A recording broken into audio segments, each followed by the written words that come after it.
a joy to be with you today. My fellow Americans, we are 105 days away from a great victory for the American people when we elect Donald Trump as the next president of the United States of America.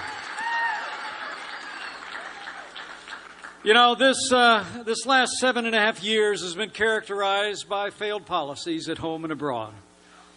Policies of Barack Obama and Hillary Clinton have weakened America's place in the world and stifled our nation's economy. And we're ready for change.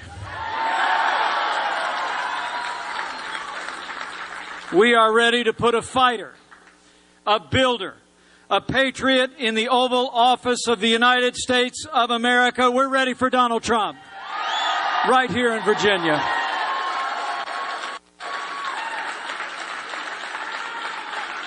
And Donald Trump will put the American people first. He'll put the safety and security of the American people first and foremost in his mind. With terrorist attacks abroad and inspired terrorist attacks at home, the American people want a president who will put law and order first at home and confront our enemies abroad. And that man is Donald Trump.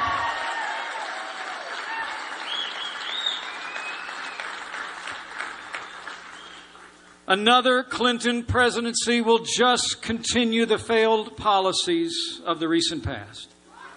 Remember, it was Hillary Clinton who squandered the gains that we had made at the close of our presence in Iraq, a failure in judgment that set ISIS on the loose.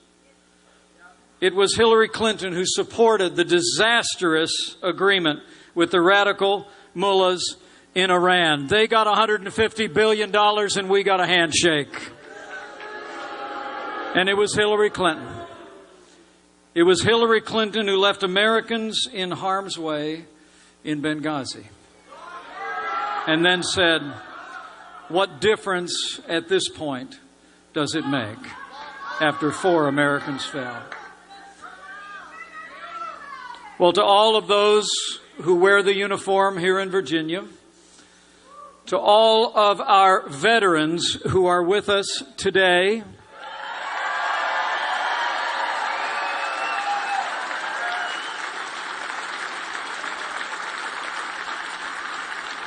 and as the proud father of a United States Marine,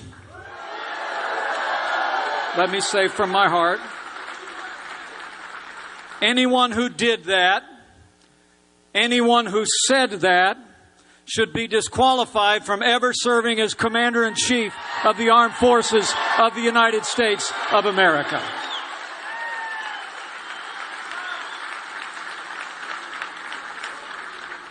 You know, Donald Trump understands the frustrations and the aspirations of the American people like no other American leader in my lifetime since our 40th president, Ronald Reagan.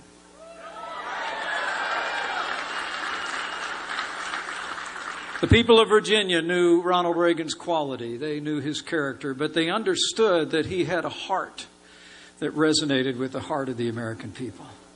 And I can tell you, having been around this good man and his family, he has a heart for the American people that comes, I think, from a lifetime of building and being around men and women who build. This is a man who has built skyscrapers and built skylines, but he's built them shoulder to shoulder with the people that did the work. And he understands the American people. Donald Trump knows. He knows the American people are tired. We're tired of being told. We're tired of being told this is as good as it gets.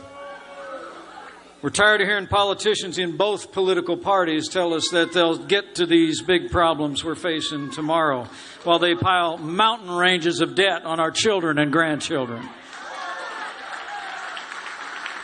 And as Ronald Reagan said so eloquently so many years ago, we're tired of being told that a little intellectual elite in a far distant capital can plan our lives better for us than we can plan them for ourselves. Donald Trump gets it, and we must decide here and now, this man will be our next president, and Hillary Clinton will never be president of the United States of America.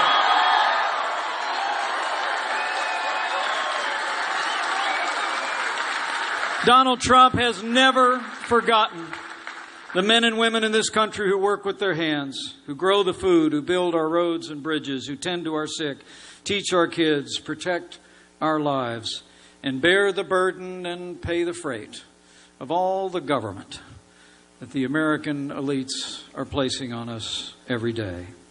Donald Trump understands the boundless potential of the American people, and he knows that with more freedom and less government and a stronger America abroad, we will make America great again.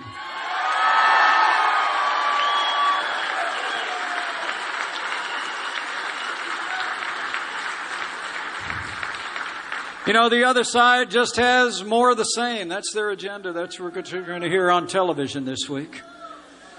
More of the same. More government, more taxes, more regulation. And they're going to tell us this is the best we can do. Well, it's nowhere near the best we can do. It's just the best they can do.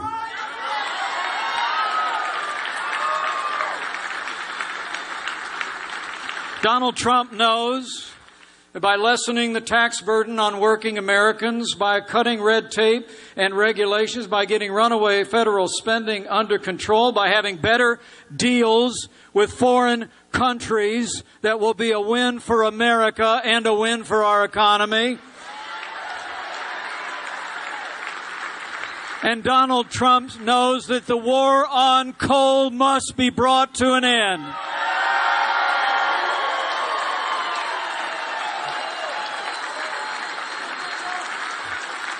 We don't need a president who promises to put, quote, a lot of coal miners and coal companies out of business. We need a president who supports an all-of-the-above energy strategy, and we need a president who digs coal. So our choice is clear in this election, my fellow Americans, citizens of the Commonwealth of Virginia. It's change versus the status quo. And I want to promise you, when we elect Donald Trump as the 45th President of the United States,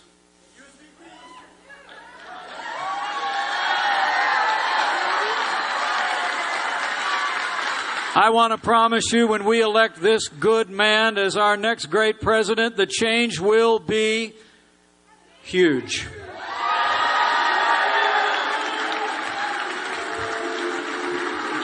So, for the sake of our soldiers who deserve a commander-in-chief who will have their back, for the sake of hardworking Americans and businesses who deserve a president who will get Washington, D.C. off their back, and for the sake of a Supreme Court that will respect our God-given liberties, the sanctity of life, and our Second Amendment,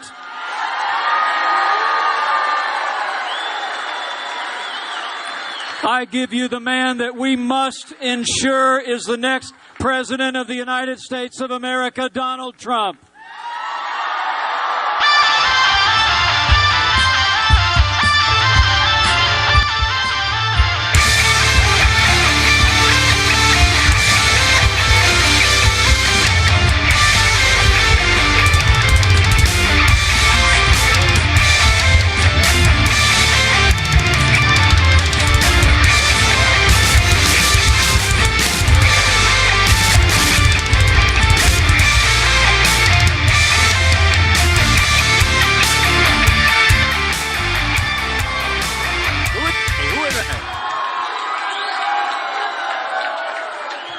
Thank you, everybody. Great honor. This is a great honor. Great state. I have a lot of property. I have a lot of people in Virginia. Pay a lot of checks, being every night, every day. A lot of great success I've had in Virginia over the years, and we have just phenomenal stuff in Loudoun County, as you know, and we have down in Charlottesville and some other stuff. A tremendous, tremendous, beautiful property. Charlottesville's right next to Thomas Jefferson. He was an architect. You know, he had great taste. He had great taste. He understood. That's some of the most beautiful land I've ever seen. So I love Virginia, and we are going to win Virginia. We're going to win Virginia. I'm going to go over some of the statistics when Tim Kaine was governor. They're not pretty. They're not pretty. They're not pretty. But before I do, I just want to say that Debbie Wasserman Schultz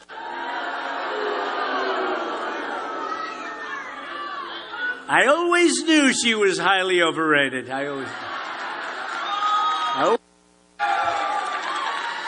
Not good. But she just got fired. They said, Debbie, you're fired. Get out, Debbie. Out. Boom. Boy. They were... How about that for disloyalty, though, in terms of Hillary Clinton? In all fairness. Because Debbie Wasserman Schultz has been so much for Hillary Clinton. And as far... This is why these politicians, folks, other than Mike Pence, of course, he's great. He's great. But these politicians, hey, look. So there's no loyalty there, right? There's no loyalty. None whatsoever. It gets a little heat and they fire her. Get out of here fast. She knew what was going on. Hillary Clinton knew what was going on. She knew everything that was going on. She knew it's a rigged system, that Bernie Sanders never had a chance, okay? He never had a chance. And if you look at it, look what's going on. They're having a lot of people marching now. And a lot of those people are going to vote for us, I'll tell you right now. A lot of them. And not even because they like me or they don't like me, although I have to see, have you seen the polls that just came out from... Right? We had, like, the biggest bounce that anyone can remember. They said, well, if he gets out of the convention with no bounce, that will be a success. Do we have 9 points or something? 10 points? We're leading. We're actually leading in the polls.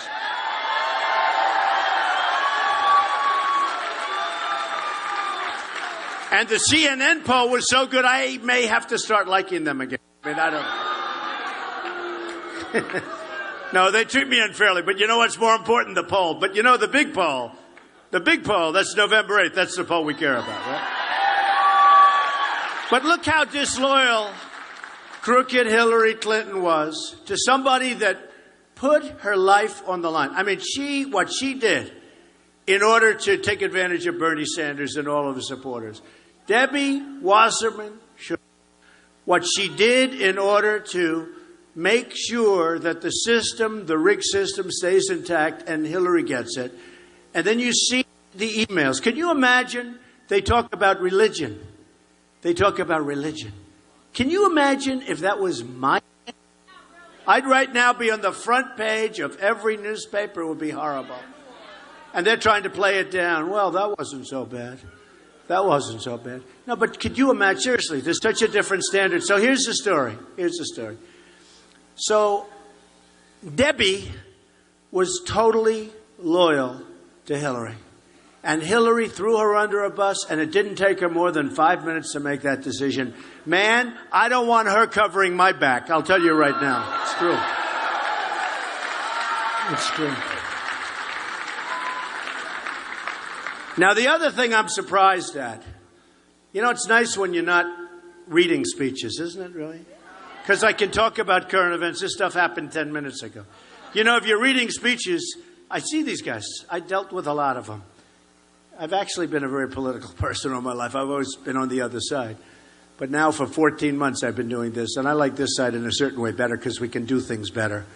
They used to love me when I was just a contributor. I'd give millions of dollars I was a contributor. No, I know. I like this better. I like being non-establishment better. But with Bernie, when you look at what happened, The thing that surprises me most is how he folded. He folded. I thought he was really hanging out tough. Then they find these horrible emails talking about his religion, and is he Jewish, and is he an atheist, and what, and that's not going to play well. And man, that's rough. And that's not as bad as some of the other ones. And I said, there's no way that Bernie Sanders shows up to make a speech. There's no way that he can ever endorse crooked Hillary Clinton anymore. Right? There's no way. And today I see him trying to make the case. And his own people are out there booing. Okay? They're out there booing. So, it's pretty bad. Then I'll tell you, Hillary Clinton, I've been saying this for a long time, and I got it from Bernie Sanders, because he said she suffers from bad judgment. Right? Bad judgment. She suffers from very bad judgment. Her instincts are bad. They're no good. Her instincts are defective. Her instincts are defective. But she's low energy. She actually is low energy. She'll go home, she'll take a nap for 4 or 5 hours, and she'll come back. No naps for Trump. No nap. I don't take naps. We don't have time. We don't have time. You ever see Hillary where she comes out and she'll read a teleprompter for a little while, and then she'll go home, you don't see her for 3-4 days, and then she comes back. And then they used to, I remember in Iowa, they'd put like 3 or 4 people, really nice people in there sitting around a little table. And everyone's saying, well, I'd like to ask her a question. No, you're too tough. This is what we have. How do you think ISIS is going to react? Yeah, I don't think so, right? I don't think so. Not going to be good. No, we have tough enemies out there. We have tough, mean, vicious, horrible people. These are horrible human beings. We need toughness, folks. It's about time. We need strength. We need toughness. We need smarts. We need warmth. We need compassion. We need everything. We need everything. But we don't need somebody that goes home and takes naps. We don't need naps. But what did surprise me was that Bernie was so soft on this. I was amazed, because I watched the speech, we must vote for Hillary Clinton. I mean, the hatred he's got, but why would he do that? He looks better if he didn't do it. To me. Hey, what do I have to do with it? I don't care. Whatever he wants to do. But could you imagine if what's taking place now with the Democrats took place in Cleveland? And by the way, I have to tell you, Cleveland did an amazing job. Thank you, Ohio. Thank you, Cleveland. What a job. I spoke to the police chief, Calvin. Did a phenomenal job up there. But what we had, and the Secret Service, working with the Secret Service, what a job they did. But Cleveland's a beautiful place. I mean, really, I was so happy. We had no problems. They were trying to show, I know they showed this one square, where it was this big square, and they had a few people. They bring the cameras in close, really, because they don't want to show all the beautiful grass, with no people on it. And you know why? I'll tell you why. Because people like our message. People like our message. They really like it. And if you look at Philadelphia, I went to school in Philadelphia. I love Philadelphia. If you look at Philadelphia, what they're going through right now, it looks like a lot of people, and it's 100 degrees out. And speaking of that, by the way, I don't know if you saw, did you know I went to the other room? So you have a second room, and then outside you have over 1,000 people, and it's 104 degrees out. Now think of it. And it's the first time I ever did it. I said, let's go to the second room first, right? That's the ante room. But let's go, because it's the overflow room. I said, so I went in there, we surprised them, we were nice. But we love these people. But you know what I also like? I don't have to do it later. And outside we have a lot of people, and I wish they'd let them in. The fire department won't let them in because of a fire regulation, which is very sad, because they're outside. We have speakers out there. I think the speakers are burning up, folks. It is hot. I wish the fire marshal, where's the fire marshal? Is he around here? Come on, fire marshal. If they could get in, fire marshal. You have doors that go right out to the outside. I promise there's nothing like you don't have a problem. I feel badly. We have those people. We have people standing outside. You could get a few more people inside. If they could, let them in. So, that's the way a builder would talk, okay? That's the way a builder would talk. So you had the firing of the head of the DNC, and that was a vicious firing. A lot of things happened. You had her firing. Hillary Clinton's total disloyalty was at play. It really was. People don't say that. They won't say that in the media. Oh, if I did something with Reince, can you imagine if I fired Reince? I wouldn't do that because Reince has done such a great job. Reince Priebus. What a job he has done. And I always used to say, for months now, I've been saying, I'll take Reince over Debbie. And everyone said, oh, but Debbie's a superstar. I said, so is Reince. And then it turned out that Debbie flamed out and she's gone, but the disloyalty was incredible. And I really mean that because honestly, whether you like her or not, she worked very hard to rig the system so that Hillary got it. It's true, right? It's true. No, it's true. She worked very, very hard to rig the system. Little did she know that China, Russia, one of our many, many friends came in and hacked the hell out of us. Can you imagine? Can you imagine what they're hacking? I guarantee we'll find the 33,000 emails.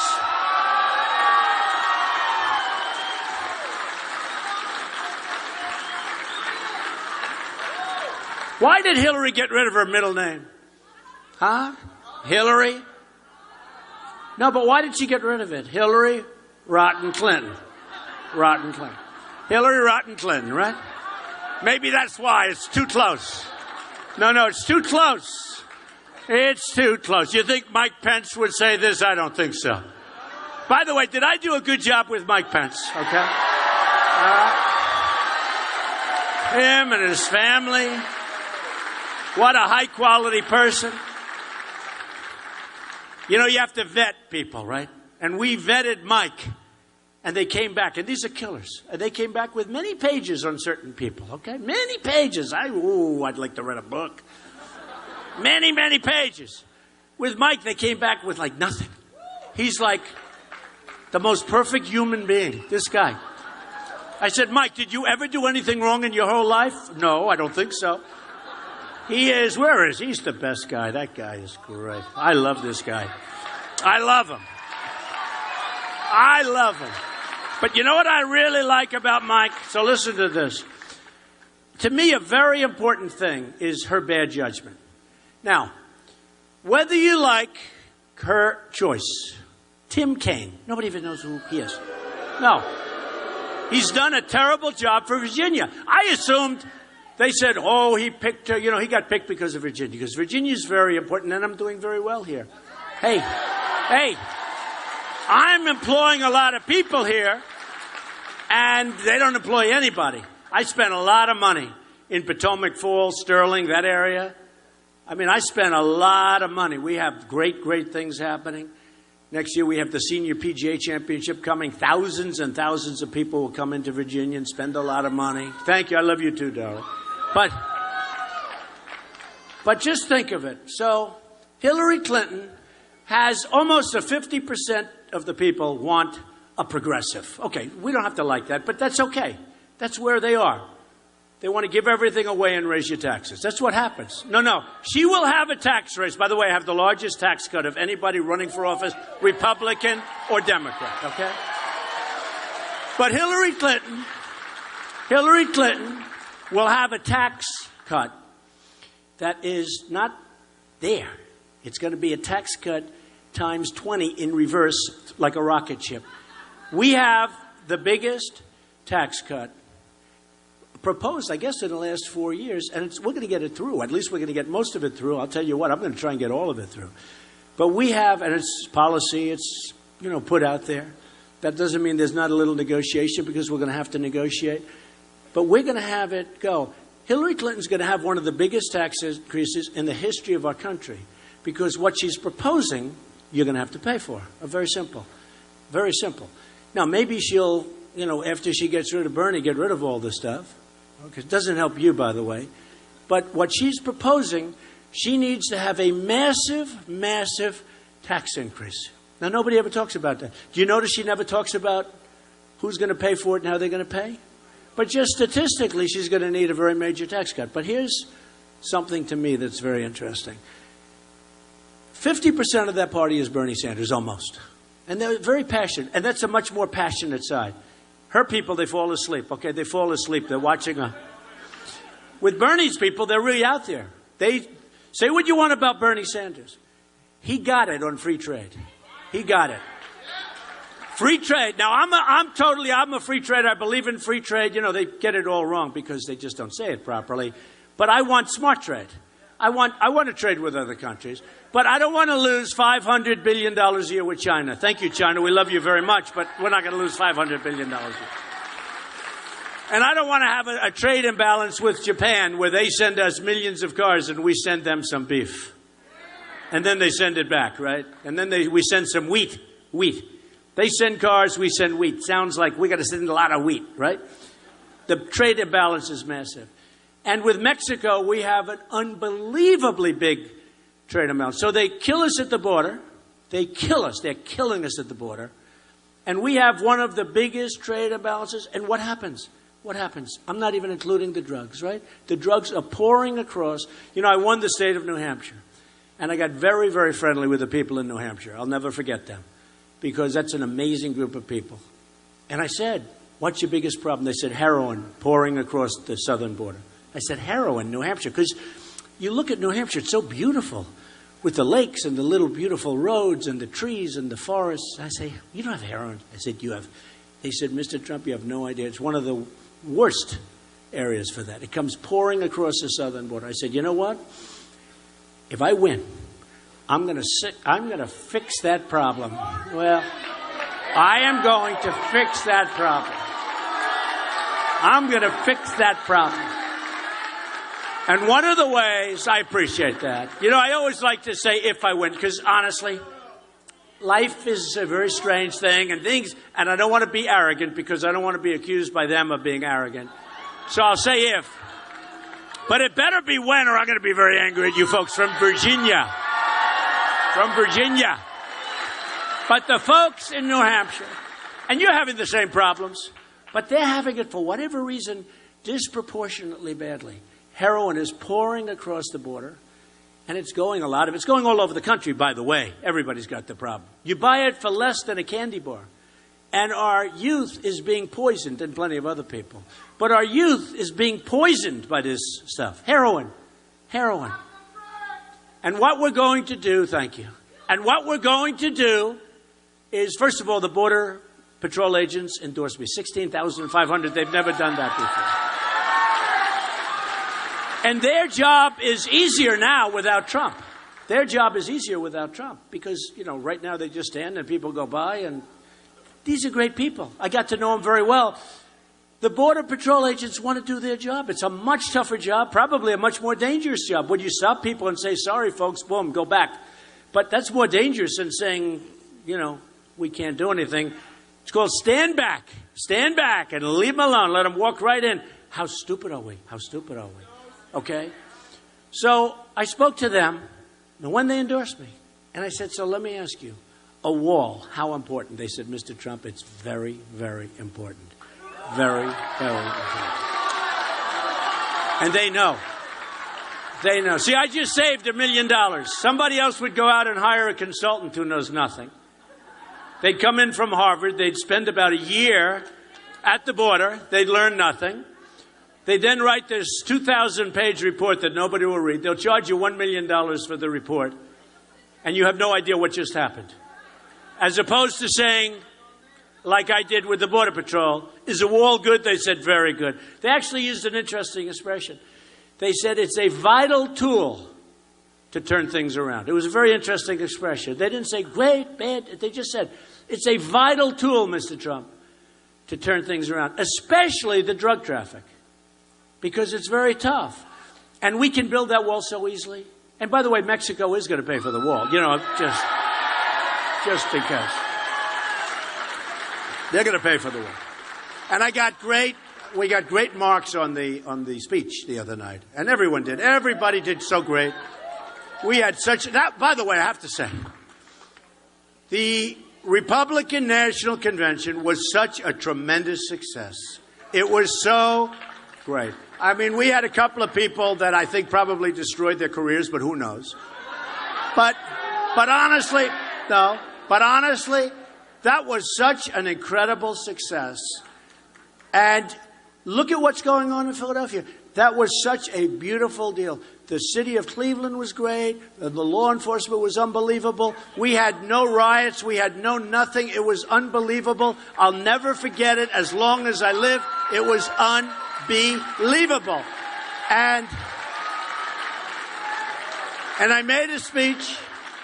And I have to tell you, because I figured this wouldn't happen, because I could, if I made a speech, if I gave the Gettysburg Address as given as good as anybody could possibly get, I figured, you know, you always get knocked. I got great reviews on the speech. I got great reviews. We got standing ovations. Some people said, well, the speech was a little long. That's because we had 26 or 27 minutes of like standing ovations. We had applause. And I had a great time doing it because I'm talking about something that I love. We're in a movement, folks. This is a movement. This isn't just, I love what we're doing together, right? I love what we're doing together. I love it. And what I have to say is this. So Hillary Clinton has bad judgment. She shouldn't have picked this guy. Big mistake. Because he is the exact opposite what all of the Bernie people want. Now, if he got 2% of the vote or 5% of the vote or 20% of the vote, but you know what? He almost beat her. If the system wasn't gamed, he would have beat her. He would have beaten her. Now think of this. So instead of picking somebody, and you don't have to go with Pocahontas, you don't have to go that far, who, by the way, who hasn't done anything. She is the worst senator in the U.S. Senate. You know, she's got a fresh mouth. Other than that, she's got nothing going. She has done nothing in the U.S. Senate. But you don't have to pick her. But you could have picked a liberal person. And we understand it. We can live with it. And, you know, she could have had party unity. Instead, they have thousands and thousands of people going crazy because she didn't pick somebody representative. She didn't pick somebody representative of what's going on. Let's look, again. She's got bad judgment. Whether it's Libya, whether it's Benghazi, whether it's at night with the calls, everybody's calling. The only call she answers is her friend calls. She picks that one up. But she doesn't pick up the calls for help. She's got bad judgment. Bernie Sanders said she's got bad judgment. She's got bad judgment when it came to picking a vice presidential candidate for that side of the party.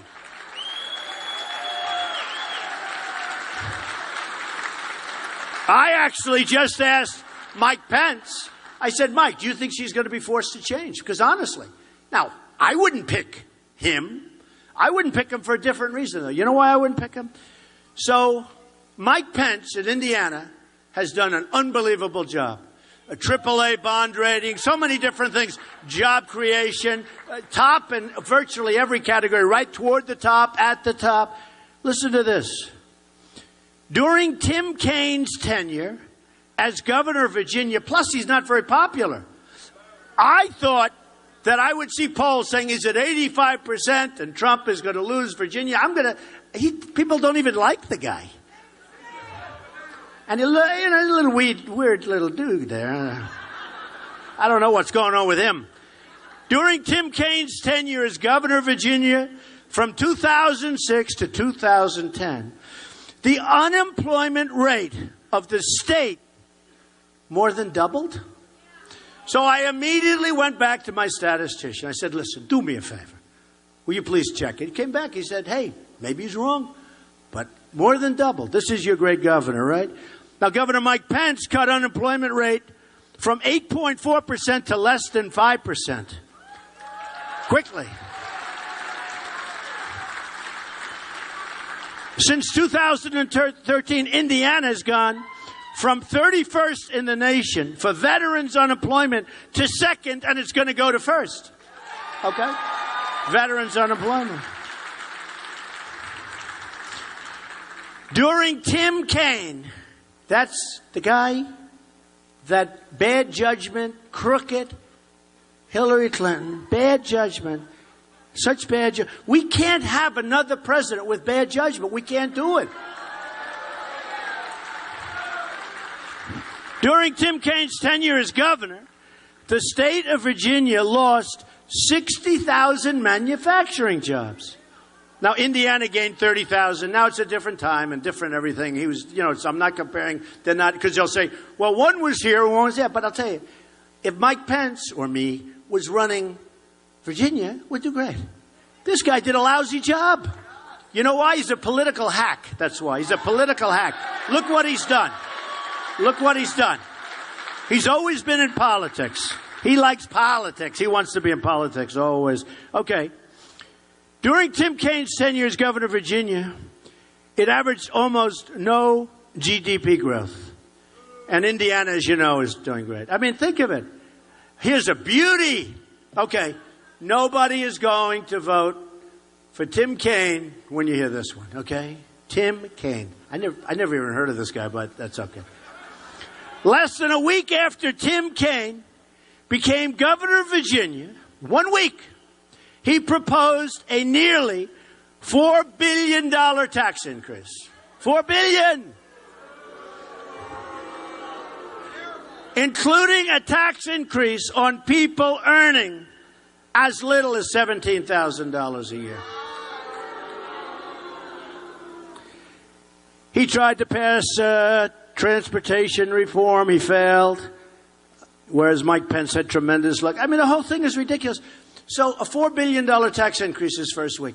Do we want this as a president? No. Now, look, hopefully we don't have to worry about it. I will say this.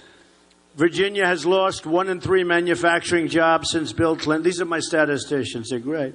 Signed the agreement to put China into the World Trade Organization. Don't forget, he did that. But Bill Clinton signed something that was the worst trade bill ever in the history of this country. Okay? In the history of this country. NAFTA. That was Bill Clinton. People don't realize. I'll tell you a little joke. See how hot it is, everyone? Everyone's sweating and soaking wet, right? Here's the difference. I wouldn't pay the hotel bill. I'd say, we're in a hotel, we're in a ballroom, and you know what? Now, these are grown companies. We're in a ballroom, and if we're in a ballroom, it's not supposed to be so hot that everybody in the audience is using as a fan. So what they do is they turn the air conditioning down because they save money. So then, I would not pay them. And you know what I do? I pay my bills so fast with somebody good. With somebody average, I pay them okay. With somebody great, a lot of times I give them bonuses. But here we are in a ballroom, and I feel like I'm in a sauna. Okay? Right? Right? So I don't know what hotel this is, but you ought to try turning on the air conditioning or we're not going to get you paid. These people. Am I right? It's hot. Just so you know, I'm really good at this business. You make a lot more money if you own a hotel and you let people suffer and don't turn on air conditioning. You make a lot more money. You would be surprised at how much it costs. But this is ridiculous. And so then there'll be an article. Donald Trump refuses to pay the bill. Of course. And you know what? The smart people say Trump is smart. The other people would say, oh, isn't that terrible, okay? I think the ballroom and the people that own this hotel should be ashamed of themselves. All right. So look. So Virginia lost 1 in 3 manufacturing jobs since the Bill Clinton bill. Hillary supported China's entry into WTO. Roanoke, which is a beautiful place, by the way, has lost 1, and I've been here many times, has lost 1 in 3 manufacturing jobs, okay, since the Clinton disasters. Last year, the U.S. trade deficit with TPP countries, I mean, I could go into this, I could read this stuff to you. It gets a little boring after a while, but it's all the same thing. We have Hillary Clinton wanted to approve TPP, that's Trans-Pacific Partnership. And then I announced that I'm against it. And then she heard me making a speech. This is what I've heard. A friend of mine told me. And I basically said the various reasons, including monetary manipulation, currency manipulation, etc., why it's no good. Why it will be another NAFTA, but maybe even worse. It can't be worse, but it'll be as bad. Okay, different countries, but it'll be as bad. And she heard me. And she said, oh, he'll kill me in the debate. So what happened is she all of a sudden came out against TPP. But as sure as you're sitting there, she's going to approve TPP. If she won, she will approve it. She'll make a change.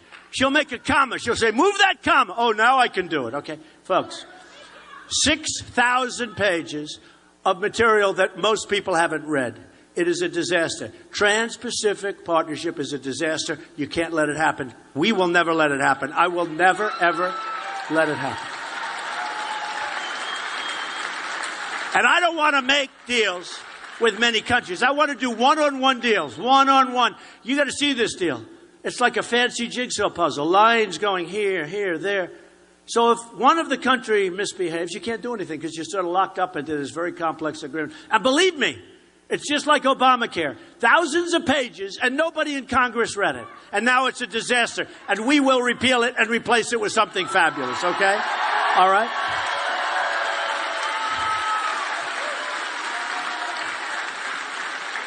But we're going to have something that's going to be very special. And I have to tell you, I appreciate you all being here. And I really wish I appreciate it. Thank you. Thank you. Thank you. Thank you.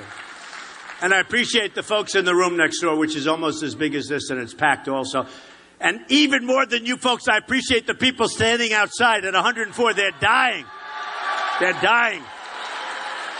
Although I venture to say that they're more comfortable than I am right now. I think it's actually cooler outside than it is in this damn ballroom. Ridiculous.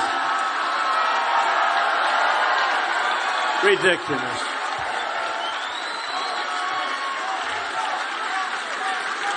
But you know what? I'll tell you, you know what I love? Look at this room. It's packed. You know what I love? And the other room's packed. What I love? Nobody left. Not one person. I always watch the doors. If I see doors starting to open, people pouring out, I usually stop. But that never happens with me. Never, ever. But I stop. Nobody leaves. Because you know what? We're in this together. We're in this together. This is a movement. So Time Magazine just did another cover. I talk about it. You saw the one from the back of my head, right? It's pretty full back there. You know, could be better. Could be better, but not bad. But a picture from the back of my head. The guy was standing right over me with a camera like this. I studied that picture very closely. I didn't read the story, but I did study the picture. No, I think that's number 5 or 6 that we've had. So I think I've had 2 in my lifetime and 5 or 6 in the last few months where, you know, we had this incredible thing going on. And they call it a movement.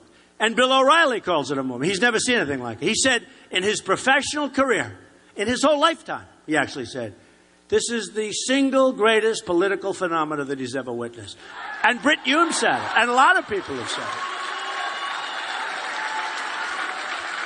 And I really mean this. It's not about me. It's about you. I'm a messenger. There's a group of people in this country that's massive. You know, they used to call it a silent majority. I don't use the term. It's a noisy majority because we've had it. We've had it with the Iran deal. We've had it with our depleted military. We've had it with no borders. We've had it with education where we're ranked right near the bottom. We're doing horribly. We've had it where they want to essentially abolish your Second Amendment. You have no protection for yourself. All right? We've had it. And by the way, the NRA endorsed me, and they're great people. 100%. And the evangelicals, how many evangelicals do we have in here? You better get out and vote, because you didn't vote for Romney, and you better get out and vote for me. You know, we have the Johnson Amendment, where Lyndon Johnson, who is very powerful, put an amendment where basically our pastors, our ministers, and all religions, they don't have the right to speak up. And I had a meeting. I was telling Franklin Graham, who's a great guy. I was telling Jerry Falwell Jr., who's a great guy. Great guy. I mean, so many. We had a meeting where we had 50 to 60 pastors, ministers, and they were saying, we love you, and they were praying, and it was like this incredible scene. And I said, okay, well, folks, can you endorse me? Well, we can't do that. Why? Because we'll lose our tax-exempt status. I said, why? Now, nobody brought this up to me. They were living with it. Nobody was going to go fight it. I said, why do you lose your tax-exempt status? Well, we're not allowed to speak. And I said, wait. And I looked into it. I said, whoa. And that was passed by the ultimate politician, Lyndon Johnson. I mean, it's not like we're dealing with the Pope. This was Lyndon Johnson. Smart, tough guy. But we're smarter and tougher. But look, that was passed by a politician because he had problems with some of the churches in Texas where they were going after him for good reason. And I said, wait a minute, folks. And we put in our platform that we're going to work like hell to get rid of the Johnson Amendment because your representatives, ministers, pastors, rabbis, they have totally lost their voice. And don't kid yourself. That's what's happening to religion in this country, because you see the same numbers that I see. So I think this, if you're evangelical, if you're Christian, if you're Jewish, if you have religion, you better go out and vote for Trump, because this is going to be the last chance you ever get to get this thing done. Okay? Better. So,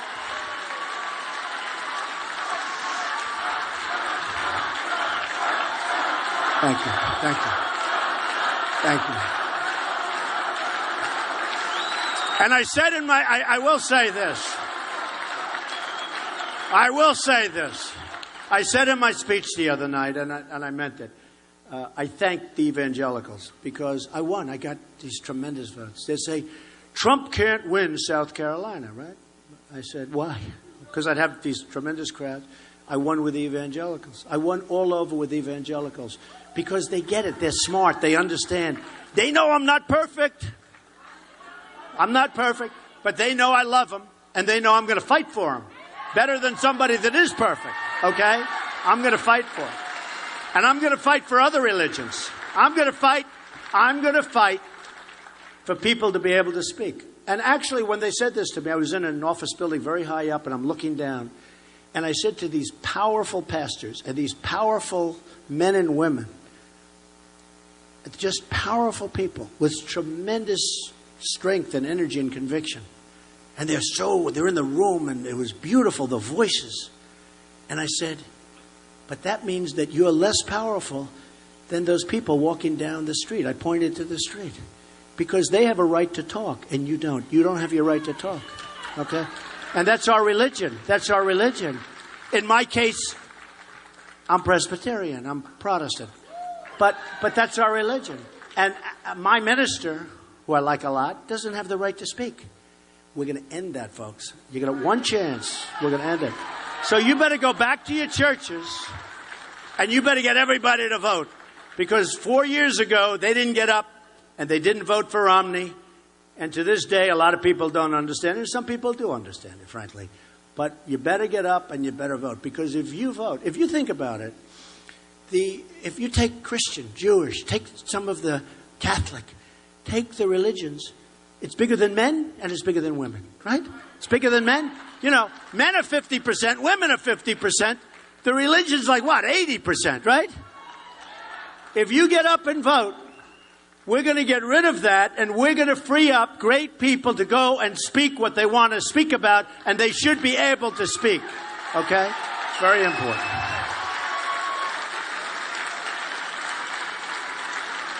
So just a couple of things, and I'd like to bring Mike up. Just a couple of things. We are going to strengthen our military. Our military is really depleted. It's not good. I didn't want to go into Iraq. We got there. I said, keep the oil. They didn't keep the oil. These people don't know what they're doing. You know, in the old days, you're in a war. To the victor belong the spoils, right? Today, we get nothing. Trillions of dollars in costs. Thousands and thousands of lives lost. We got nothing. Iraq is a disaster. The Middle East is worse now than it was 15 years ago by a factor of 20. Okay, if we would have done nothing, we would have been much better off. We got to build up our military. We never needed it so much. We never needed our military so much. So we're going to take care of our country. We're going to take care of our vets. We're going to take care of our people. We're going to make America great again. And I have to tell you, one of the really good decisions, because I laugh when they say, do you think Mr. Trump likes Governor Mike Pence? I love this guy. He's great. He's great. And everybody does. I'm getting such great marks and such great reviews. Unlike Hillary, did I ask you before, do you think she'll change? He looked at me and said, no way, because it's hard to do, right? She may be forced to change. He actually, I'll tell you, Tim Kaine stands for the exact opposite of all of the Bernie Sanders people. I mean, it's ridiculous what she did. Again, bad judgment. So I'm going to have Mike say just a few of the final words, and I'm going to sit down and watch him. He is some great person. He's got some wonderful family, and we are having such fun going all over the place. And so Mike can finish off, and I want to thank you, folks. Thank you.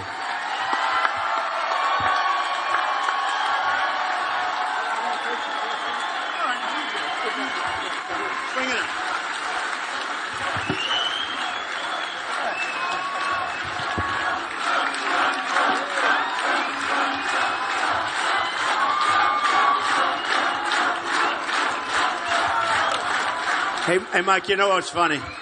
Some of the great musicians have said, never do an encore when you get a great hit. So look how strong this is. Everyone's standing, Now, if we do an encore, we'll get a couple of bad questions. We'll walk out, they'll say they weren't so great, right? But we'll do it anyway, right? Do it anyway. So Mike was just asking if we'd want to take some questions. Yeah, why don't we take some questions from the crowd? If you guys want to ask a couple of questions, fine. You go ahead, Mike. Yeah, we've got, how about one more time for Donald Trump, everybody? Bringing the heat today. Isn't that great? Bringing the real heat.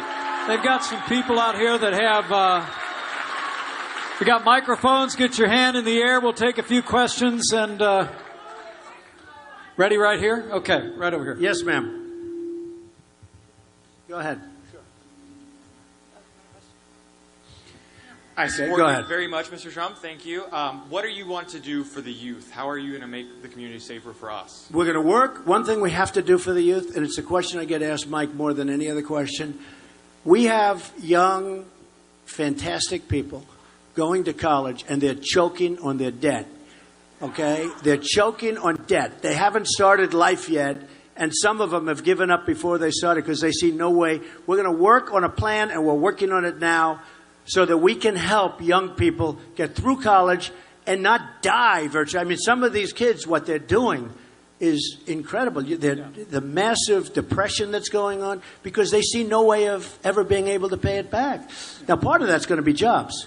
But we're working on a plan now to take care of youth with respect to college debt. We're going to work on a very good plan. We have to. We have to. And let me tell you, Donald was very kind to mention my wife, Karen Pence, and our recent college graduate daughter, Charlotte Pence, are with us today. Would you welcome them? And I will tell you, the focus on college debt is something we've been focused on in the state of Indiana, focusing on-time completion, right? I mean, 4 years strategy, and we need a president who costs less than 4 years. But the best thing Donald Trump will do for the youth of America is get this economy moving again and create jobs and opportunities for young people coming out of high school, coming out of the trades, and coming out of college. And I want to promise. Another one. Yes, go ahead. Thank you, Mr. Trump, for being here in Virginia, and I apologize for the heat. But I do have a question for you. Do you own the hotel? Sir, if I owned this hotel, it would be 60 degrees in here. I bet. But, Mr. Trump, with all things, God knows with all things possible, we're praying that you are our president come November. The question for you, Mr. Trump, is will you stand by Israel 100% and do whatever it takes to preserve the nation of God? Yes. 100%. We have to stand by Israel. 100%. I give.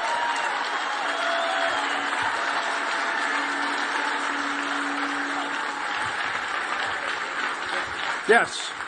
Yes. Hello. Hello. I have one question for you, Mr. Trump. These are usually the toughest questions when you get it. What's your name, son? What's your name? Jacob. Jacob? Jones. Jacob Jones? Hey, Jake, go ahead. I have one question for you, Mr. Trump. Now, when you were in office, what will be the timeline for that wall that you were talking about? He knows.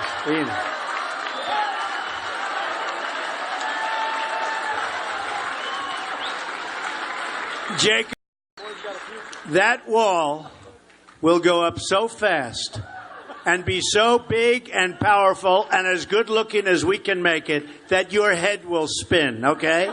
Believe me, it's going to go up fast. Thank you.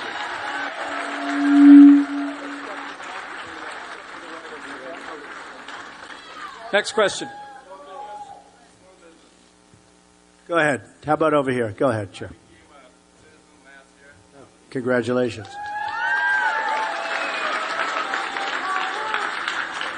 I have a small business in Roanoke, an upholstery shop. What are you going to do for businesses like us who is just 1 or